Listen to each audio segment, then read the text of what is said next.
നമുക്ക് gerbera plant എങ്ങനെയാണ് transplant ചെയ്യുന്നതെന്ന് നോക്കിയാലോ. നിങ്ങളെല്ലായിടത്തും കണ്ടിട്ടുണ്ടാകുമായിരിക്കുമല്ലോ, കല്യാണത്തിനൊക്കെ പോകുമ്പോഴൊക്കെ അവിടെയൊക്കെ കാണാം. നല്ല ഭംഗിയുള്ള പൂക്കളാണ്, പല കളറിലുണ്ട്, വെള്ളയും മഞ്ഞയും മറൂണും എല്ലാം ഉണ്ട്, വയലറ്റും എല്ലാം ഉണ്ട്.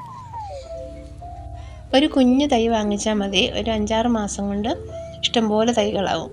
അത് നമുക്ക് ട്രാൻസ്പ്ലാന്റ് ചെയ്യണം, അല്ലെങ്കിൽ അത് അതിനകത്ത് നിന്ന് നശിച്ചു പോകും. അപ്പം നമുക്ക് എങ്ങനെ ട്രാൻസ്പ്ലാന്റ് ചെയ്യുന്നത് നോക്കിയാലോ. ഇത് ചകിരിച്ചോറ്, മറ്റേത് മണ്ണ്. ഇത് മണ്ണ്, ചുമന്ന മണ്ണും കറുത്ത മണ്ണും കൂടെ മിക്സ് ചെയ്യുക. ഇത് മൂന്നുമാണ് നമുക്ക് മെയിനായിട്ട് വേണ്ടത്. പിന്നെ അതിനകത്ത് എല്ലുപൊടി ഇടാം. എല്ലുപൊടി ഇവിടെ തീർന്നതുകൊണ്ട് ഞാൻ ഇടുന്നില്ല. കുറച്ച് മുട്ട പിടിച്ചതിരിപ്പുണ്ട്, അതിടണം. അതെല്ലാമാണ് നമുക്ക് ജറബറ നടാനുള്ള വളങ്ങൾ. ജറബറ ചെടിയാണ് നമ്മളിപ്പം മാറ്റി വെക്കാൻ പോകുന്നത്. ഒരുപാടങ്ങ് വളർന്ന് 2-3 തൈയുണ്ട് ഇതിനകത്ത്. അതിൽ 2 എണ്ണമെങ്കിലും മാറ്റി വെക്കാമെന്ന് വിചാരിക്കുക. അതിന് നമ്മളിത് ഇളക്കണമെങ്കിൽ ഒന്ന് കുലുക്കി കൊടുക്കണം. ചട്ടിയൊക്കെ ഒന്ന് പതുക്കെ കുലുക്കി സൈഡൊക്കെ ഒന്ന് അടിച്ച് കുലുക്കി കൊടുക്കണം. അല്ലാതെ നമ്മളെടുത്താൽ വേര് പൊട്ടിപ്പോവും.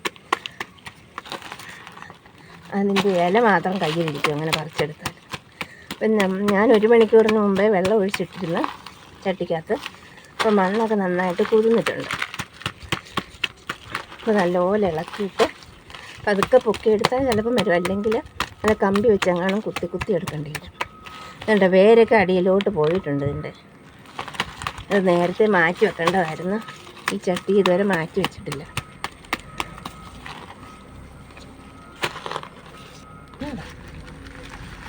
ഇല്ല, ഇത് ഇളകി വരാൻ ഭയങ്കര പാടാണ്. അതുകൊണ്ട് നമുക്ക് കുറച്ച് മണ്ണൊക്കെ ഇങ്ങനെ ഇളക്കി കൊടുക്കാറുണ്ട്. വേര് ഒരുപാട് താഴോട്ട് പോയിട്ടുണ്ട്, ശക്തിയായിട്ട് നിൽക്കുക, എളുപ്പം പറഞ്ഞു വരുന്നില്ല. ഇത് ഇളകി വരാൻ ഇച്ചിരി ബുദ്ധിമുട്ടാണ്. അതുകൊണ്ട് നമുക്കിതിൻ്റെ തൈകൾ മുറിച്ചെടുക്കുന്ന വേരോട് കൂടി വേണം മുറിച്ചെടുക്കാൻ, അല്ലാതെ വേര് പൊട്ടിപ്പോയത്. വേര് പൊട്ടിപ്പോയാൽ പിന്നെ കിളിർത്ത് വരാൻ പാടാണ്. മുറിച്ചെടുത്തിട്ട് നമുക്ക് പതുക്കെ ഇളക്കിയെടുക്കാം.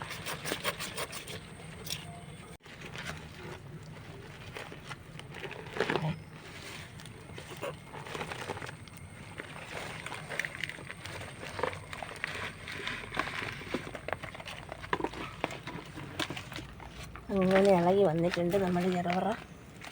ഇതിൻ്റെ കുറേ മണ്ണൊക്കെ കളയണം, പഴയ മണ്ണല്ലേ. അതൊക്കെ കളഞ്ഞിട്ട് നമുക്ക് പുതിയ മണ്ണും വളങ്ങൾ വേണം. നിറച്ച് വേരുണ്ട് ഇതിൽ.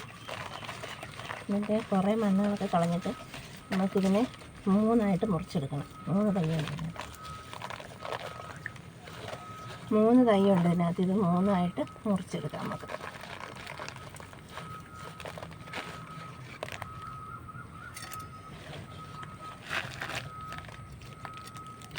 അത് മുറിച്ചെടുത്തിട്ടുണ്ട് ഞാൻ. മുറിച്ചെടുത്ത് ഒരെണ്ണം മുറിച്ചെടുത്തതിൻ്റെ പകുതി കുറച്ച് മണ്ണും കൂടെ നമുക്ക് ഇളക്കി കളയണം. ഇളക്കി കളഞ്ഞിട്ട് വേണം പുതിയ വളങ്ങളൊക്കെ ഇട്ട് വെക്കാൻ.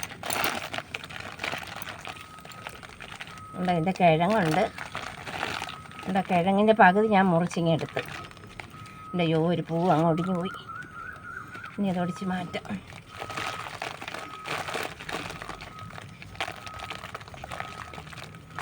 ഒക്കെ ഒന്ന് കുടഞ്ഞ് കളയുമ്പം പഴയ മണ്ണൊക്കെ അങ്ങ് പോകും. ഇലയൊക്കെ ഒടിഞ്ഞാലും സാരമില്ല, അതൊക്കെ അങ്ങ് കിളിച്ചോളും. കിഴങ്ങുണ്ടെങ്കിൽ പിന്നെ വാടത്തില്ല. ഉണ്ട്, ഇതിനകത്തും ഉണ്ട് 2-3 തൈയാക്കാം. പക്ഷേ 2 ആക്കുന്നുണ്ട് ഇപ്പോൾ ഞാൻ. ഒരെണ്ണം ഇളകിഞ്ഞ് വന്ന് ഇച്ചിരി പേരുണ്ട്. എന്തായാലും വെച്ച് നോക്കാം. ഇത് 2 കൂടെ ഒരു ചട്ടിക്കകത്ത് വെക്കാം.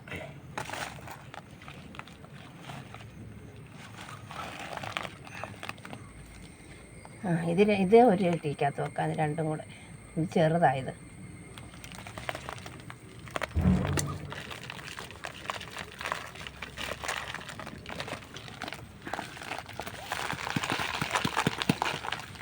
ചട്ടിയിൽ ആദ്യം കുറച്ച് കരിയിലിടാം.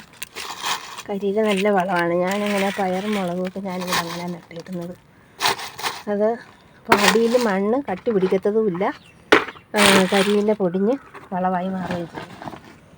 പിന്നെ നമുക്ക് മണ്ണും ചകിരിച്ചോറും എല്ലാം കൂടെ മിക്സ് ചെയ്ത് ഇടാം.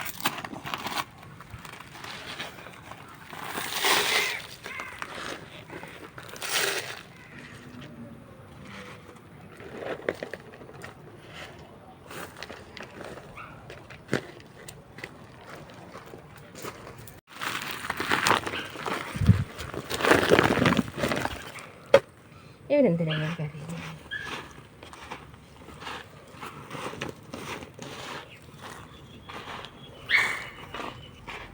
ഇനി ഇതെല്ലാം കൂടെ നമുക്കങ്ങ് മിക്സ് ചെയ്യാം.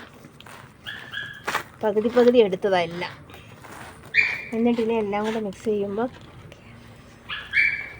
ചാണകവും പിന്നെ മണ്ണും ചകിരിച്ചോറും കൂടെ നമുക്ക് മിക്സ് ചെയ്യാം. എന്നിട്ട് അവസാനം എല്ലാം ഇട്ടിട്ട് നമുക്ക് കുറച്ച് മുട്ടപ്പൊടിയും കൂടി ഇടണം. പിന്നെ എല്ലുപൊടി ഉണ്ടെങ്കിൽ നല്ലതാണ്. എല്ലുപൊടി ഇപ്പോൾ ഇവിടെ തീർന്നു. അതുകൊണ്ട് നമുക്ക് കുറച്ച് മുട്ടപ്പൊട്ടോട് ഇടാം. നമുക്ക് ഈ തയ്യ് എടുത്തതിനകത്തോട്ട് വെക്കാം. വെച്ചിട്ട് മിക്സ് ചെയ്ത് വെച്ചിരിക്കുന്ന കുറച്ച് വളങ്ങളും ഇതെല്ലാം കൂടെ മിക്സ് ചെയ്തല്ലയോ, ചാണകപ്പൊടിയും എല്ലാം കൂടെ മിക്സ് ചെയ്യുക. അതിനകത്തോട്ട് വെച്ച് ഇതൊന്ന് അമർത്തി കൊടുക്കുക.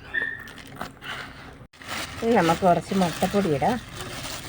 മുട്ടപ്പൊടി ഏറ്റവും നല്ലതാണ് ഓർക്കിഡിന് പൂക്കളുണ്ടാവാനും അടീനിയത്തിനും ഓർക്കിഡിനും എല്ലാത്തിനും തെറ്റിക്കും എല്ലാം വളരെ നല്ലതാണ് മുട്ടപ്പൊടി. മുട്ടപ്പൊടി എങ്ങനെ ഉണ്ടാക്കുന്നത് ഞാനൊരു വീഡിയോ ഇട്ടിട്ടുണ്ട് നേരത്തെ. നമുക്ക് മിക്സ് ചെയ്ത് ചേർക്കണം. മുട്ടപ്പൊടി ഉണ്ടാക്കുന്ന വീഡിയോ കാണാത്തവരൊന്ന് പോയി കാണണം കേട്ടോ. നല്ല വളം. ഇനിയിപ്പം കുറച്ച് എല്ലുപൊടി വാങ്ങിച്ച് അന്നേരം ഇടാം. ഇപ്പം എല്ലുപൊടി തീർന്നു പോയി. ഇനി വേണമെങ്കിൽ ഇതും കൂടെ അതിൻ്റെ മുകളിലോട്ട് ഇടാം. അല്ലെങ്കിൽ മുട്ടപ്പൊടിയുടെ മണമൊക്കെ ഇട്ട് വല്ല പൂച്ചയോ പട്ടിയൊക്കെ ഒന്ന് നക്കും. അപ്പം നമ്മുടെ ചട്ടി ഇവിടെ റെഡിയായി. ഒരു തൈ അങ്ങനെ നട്ട് നമ്മൾ. രണ്ടാമത്തെ ചട്ടി ഞാൻ ഇതുപോലെ നിറച്ച് വളമൊക്കെ ഇട്ട് ചെടിയും നട്ടിട്ടുണ്ട് കേട്ടോ. ഇനി 2 ചെറിയ തൈയും കൂടി ഇരിപ്പുണ്ട്. പക്ഷേ അത് വേര് ചെറുതായിട്ടേ ഉള്ളൂ. ബാക്കിയെല്ലാം പൊട്ടിക്കൊണ്ട് 2 ചെറിയ വേരേ ഉള്ളൂ. എന്തായാലും ഇതൊന്ന് വെച്ച് നോക്കാം. കിളിർക്കുന്നെങ്കിൽ കിളിർക്കട്ടെ. 2 ചെറിയ വേരേ ഉള്ളൂ. നോക്കട്ടെ. ഇത് ഞാൻ ഇതുപോലെ ട്രാൻസ്പ്ലാന്റ് ചെയ്ത് വെച്ചതാണേ. ഇവിടെ 3 ചട്ടി ഇവിടെ റെഡി ആയിട്ടുണ്ട്. അതിൻ്റെ അടുത്ത പൂവും ഒടിഞ്ഞു പോയി. ഇനി നമുക്ക് ഒരാഴ്ചത്തേക്ക് ഇത് തണലത്ത് വെച്ചേക്കണം കേട്ടോ. ഒട്ടും വെയിൽ കൊള്ളിക്കണ്ട. എന്നിട്ട് കുറച്ച് വെള്ളം ഇപ്പോൾ ഒഴിച്ച് കൊടുക്കാം.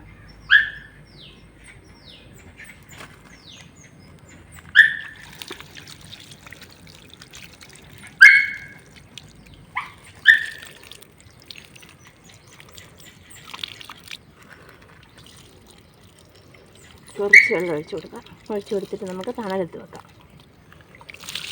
നിങ്ങളെപ്പോഴും ചെടി നടുന്നത് രാവിലെയോ വൈകിട്ടോ ആകാം. രാവിലെയേക്കാളും നല്ലത് വൈകിട്ട് നടുന്നതാണ്.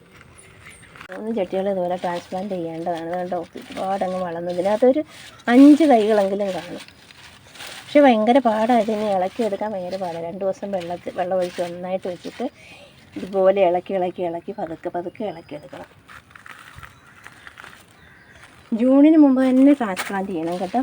നന്നായിട്ട് കിളിക്കാൻ പറ്റിയ സമയം അതാണ്. നമ്മൾ തൈകൾ മാറ്റി വെക്കുമ്പം നന്നായിട്ട് കിളിക്കും. മഴയൊക്കെ പെയ്ത് പിന്നെ ജൂൺ തൊട്ട് അങ്ങോട്ട് മഴയല്ലേ. അത് നന്നായിട്ട് കിളിക്കാൻ പറ്റിയ സമയം അതാണ്.